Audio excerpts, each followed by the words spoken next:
अस्सलाम वालेकुम स्टूडेंट्स। आज हम चैप्टर नंबर 8 बायो एनर्जेटिक के एक्सरसाइज के एमसीक्यूज करेंगे। फर्स्ट क्वेश्चन है, when we get energy from ATP which bonds are broken. बच्चों, सबसे पहले आपको पता हो कि जो एटीपी है ये एक न्यूक्लियोटाइड है। न्यूक्लियोटाइड तीन चीज़ों से बनी है, एडिनिन, नाइट्रोजनस बेस। ये होती है जो राइबोज शुगर होती है, इसके कार्बन नंबर 1 पर अटैच होती है। और जो फास्फेट ग्रुप होते हैं ये राइबोज शुगर का जो कार्बन नंबर 5 है वहाँ पर 3 फास्फेट ग्रुप अटैच होते हैं। और जब भी सेल को एनर्जी की ज़रूरत होती है तो ये पी पी बॉन्ड्स जो हैं वो टूटते हैं। ठीक है, ज़्यादा जो है ये फर्स्ट बॉन्ड टूटता है, अगर एनर्जी की ज़्यादा ज़रूरत हो तो फिर सेकंड बॉन्ड भी तोड़ लिया जाता है। तो एटीपी में पी पी बॉन्ड्स टूटता है। Question number 2, light reactions of photosynthesis occurring. देखिए बच्चों, सेल जो प्लांट सेल है उन सेल के अंदर एक ऑर्गेनेली होती है जिसका नाम है क्लोरोप्लास्ट। क्लोरोप्लास्ट के स्ट्रोमा में कुछ इस तरह से स्टॉक्स बने होते हैं। ठीक है, इन स्टॉक्स को कहते हैं ग्रेनम। और ये जो ग्रेनम है ये जिन मेम्ब्रेन से बने हैं इनको कहते हैं थैलाक्वाइड्स।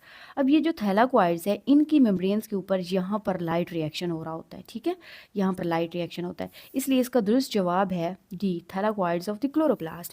क्वेश्चन नंबर 3 है, which type of chlorophyll is most common in plants. बच्चों, क्लोरोफिल ए जो है ये प्लांट्स के अंदर मोस्ट कॉमन है। ये क्लोरोफिल वो पिगमेंट है जो सूरज की रोशनी को कैप्चर करके उसको केमिकल एनर्जी में कन्वर्ट करता है। क्वेश्चन नंबर 4 है, which wavelength of light are absorb to maximum by chlorophyll. ये जो क्लोरोफिल फोटोसिंथेसिस करवाता है वो रेड एंड ब्लू लाइट को एब्जॉर्ब करता है। ठीक है, रेड एंड ब्लू लाइट को एब्जॉर्ब करता है। ग्रीन लाइट एब्जॉर्ब नहीं होती, इसकी वजह ये है कि जो ग्रीन लाइट है वो रिफ्लेक्ट हो जाती है जिसकी वजह से पौधे जो है ग्रीन नज़र आते हैं। क्वेश्चन नंबर 5 है, when yeast ferments glucose the products are. ये जो यीस्ट है ये यूनिसेलुलर ऑर्गेनिज्म है, ये जब शुगर को फर्मेंट करता है यानी शुगर को तोड़ता है तो कौन सी प्रोडक्ट्स बनती हैं? अल्कोहल बनती है और कार्बन डाइऑक्साइड बनती है। क्वेश्चन नंबर 6 है, where do the dark reaction of photosynthesis occur. देखिए बच्चों, यहाँ पे है, ये मैंने बनाया क्लोरोप्लास्ट। यहाँ पे जब लाइट रिएक्शन होगा थैलाक्वाइड्स पर तो यहाँ पे जो इनकी प्रोडक्ट है वो स्ट्रोमा में आएगी। ये स्ट्रोमा है, ठीक है, क्लोरोप्लास्ट का स्ट्रोमा है। और यहीं पर स्ट्रोमा के अंदर इन प्रोडक्ट का इस्तेमाल करके डार्क रिएक्शन चलेगा। कार्बन डाइऑक्साइड आएगी स्ट्रोमा में स्टोमेटा के थ्रू। स्टोमेटा क्या है? स्टोमेटा लीव्स के छोटे छोटे सुराख हैं, उनके ज़रिए माहौल से कार्बन डाइऑक्साइड जाएगी स्ट्रोमा के अंदर। Carbon dioxide in light reaction की प्रोडक्ट को इस्तेमाल करके ये डार्क रिएक्शन चला के क्या बनाएगी? ग्लूकोज बनाएगी। ठीक है, this is the whole process of the photosynthesis. Dark reaction जो है स्ट्रोमा में होता है, इसलिए इसका दुरुस्त जवाब जो है ए है, स्ट्रोमा ऑफ क्लोरोप्लास्ट।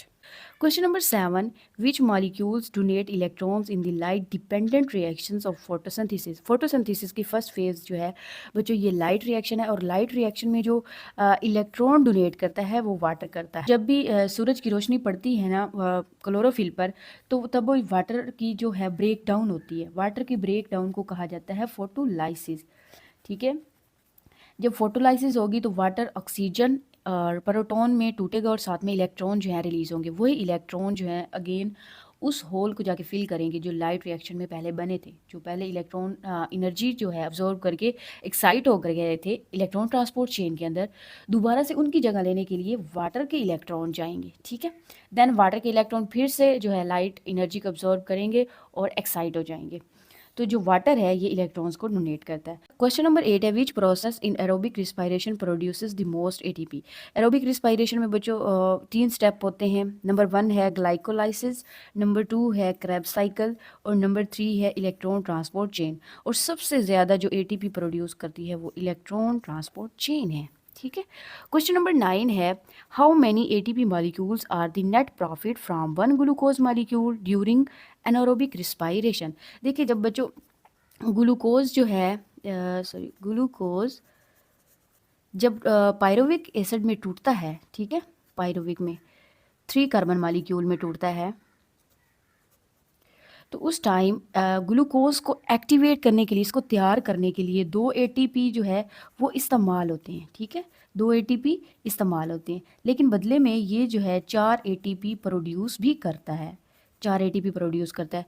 अब 4 एटी में से जो 2 एटीपी इस्तेमाल हुए थे पहले ग्लूकोज में उसको माइनस कर देंगे तो बाकी 2 एटीपी बचेंगे। ठीक है, तो इसका जो सही जवाब है वो है 2। ठीक है, 2 एटीपी। इसका जो सही जवाब है वो 2 एटीपी। क्वेश्चन नंबर 10 है, what is a common by product of anaerobic respiration in animal cells. Anaerobic respiration में एनिमल सेल्स की जो बाई प्रोडक्ट है वो कौन सी है बच्चों? इसका दुरुस्त जवाब है लैक्टिक एसिड, सी।